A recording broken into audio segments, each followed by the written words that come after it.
मुलं जन्माला आली ना सुद्धा महाराज आई वडील चांगले असावे लागतात महाराज. धन्य माता पिता तयाच्या. या जगामध्ये महाराज असे महाराज मुलं जन्माला आले त्यांना कर्तृत्व जर आलं. ज्ञानोबरायांनी समाधी घेतल्यानंतर महाराज कोणाचं नाव घेतलं? धन्य धन्य जयाचे कुशी ज्ञानदेव जन्मले, नाही का? त्रैलोक्याची जननी असणारी महाराज आईसाहेब म्हणतात धन्य धन्य जयाचे कुशी ज्ञानदेव जन्मले. छत्रपती शिवाजी महाराजांचं जर नाव समोर आलं की पहिलं महाराज जिजाऊ मातेचं नाव येतं. विठाला या मातृत्वामध्ये एवढी ताकद आहे महाराज. माझ्या लेकराला राजा बनवायचंय का प्रधान बनवायचंय का महाराज देव बनवायचंय ते यांच्या संस्कार. छत्रपती शिवाजी महाराजांसारखा लोकोत्तर राजा महाराज त्या माऊलीने बनवला. 6 महिन्याचे छत्रपती शिवाजी महाराज होते पाळण्यात झोपवलेले. मला महत्वाची मीटिंग म्हणले मी जरा जुन्नरला खाली चालले. 5 मिनिटांमध्ये मीटिंग उरकून येते. तोपर्यंत माझा राजा उठला नाही पाहिजे. माझ्या राजाच्या महाराज नेत्रातून एक बुंद देखील जमिनीवर पडला नाही पाहिजे याची दक्षता घे. आणि महाराज वाऱ्यासारख्या खाली आल्या. 5 मिनिटांमध्ये त्यांनी मीटिंग उरकली आणि पुन्हा महाराज वाऱ्याच्या भरधाव वेगाने पुन्हा त्या जुन्नर किल्ल्यावर चढायला लागल्या. पण तेवढ्यामध्ये छत्रपती शिवाजी महाराज उठले, रडायला लागले. खाऊ देण्याचा प्रयत्न केला, खेळणी देण्याचा प्रयत्न केला, समजवण्याचा प्रयत्न केला. महाराज रडायचे थांबेनात. आईसाहेबांनी सांगितलंय महाराज त्यांना रडू देऊ नका म्हणून तिने स्तनपान केलं. अनेक प्रकाराने समजवण्याचा प्रयत्न केला. रडायचं थांबेनात म्हणून स्तनपान केलं महाराज. पुन्हा झोपी घातलं. आईसाहेब 2 मिनिटात आले. म्हणलं का ग महाराज उठले होते? म्हणले हो उठले होते. मग काय केलं?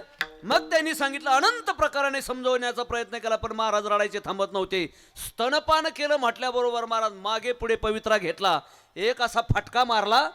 हा एक फटका सरशी ती दाशी उलटी पालटी.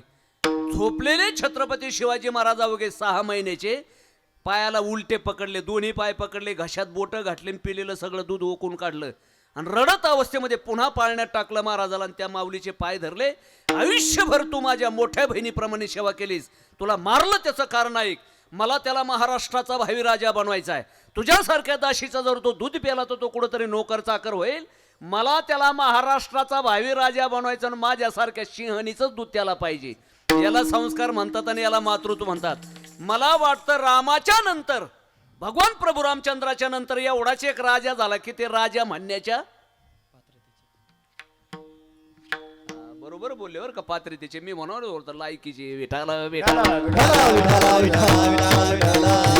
काय या मातृत्वात माझं लेकरू मला राजा बनवायचंय तर महाराज ज्यांनी आणि पुन्हा महाराज आईवर किती श्रद्धा. ज्या आईने माझ्यावर संस्कार केलेत माझ्या छत्रपती शिवाजी महाराजाच्या गावाला सुद्धा कधी अपयश आलं नाही. कोणत्याही मोहिमेवर जर निघले तर महाराज पहिलं आईसाहेबाचं दर्शन घ्यायचं. आणि आई जर म्हणली जा बाबा तर महाराज आयुष्यामध्ये कधी अपयश आलं नाही. ही आई वडिलाची ताकद आहे बरं का. आता कार्यकर्त्यांनी सांगितलंय म्हणून सांगतोय बरं का. नाही तर काय म्हणतील अभंग घेतला एक सांगतोय दुसरं असं काही नाही बरं का. तर कार्यकर्ते काय तुमच्यावर एवढी पाळी आली बहुतेक म्हातारे. आणि काही काही मंडळी म्हणतात मुलं ऐकतच नाहीत. कसं काय ऐकत नाहीत? तुम्ही त्यांना संस्कारच नीट दिले नाही म्हणून ऐकत नाहीत. ज्यांना संस्कार दिले ती मुलं अजूनही महाराज आपल्या आई वडिलाची सेवा करतात. संस्कार असावे लागतात महाराज आई वडिलाचे. नाहीतर आपण संस्कार देतो. बाळू इकडे 5 रुपये घेऊन बाबाला लात घाल. आता ते बारकं लेकरू छुम छुम करत येतं 2-3 वर्षाचं. त्याला काय कळतंय बाबा काय नाही काय. ते 5 रुपये घेत आणि बाबाला इकडे लात मारली की इकडून दातर काढणार. मारली का नाही तुम्हाला लात? मारली का नाही तुम्हाला लात? ते म्हणतं बाळू इकडे मी तुला 10 रुपये देतो आईच्या कमरात लात घाल. मग आता ते तिकडचं 10 रुपये घेत मग आईला लात मारली इकडून दाताड काढणार. लावली की तुला मारली का नाही तुला लात? आणि मग मोठं झाल्यानंतर लग्न करून दिल्यानंतर मग महाराज सून आणि मुलगा वर्गणी करून हाणतात.